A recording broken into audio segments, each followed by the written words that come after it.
Hello YouTube, Meerriz here.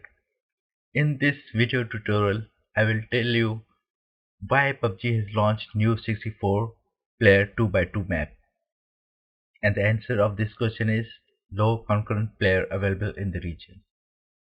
I have faced issue with the matchmaking, especially on EU and NA server, so that I submitted the ticket for the solution, and the response from the Pubg validates my findings too.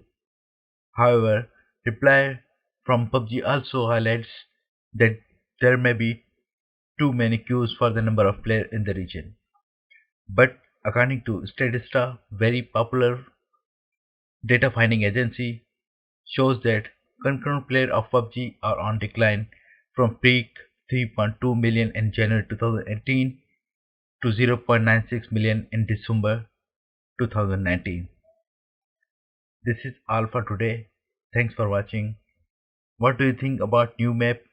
Write down your opinion in the comment box and don't forget to subscribe.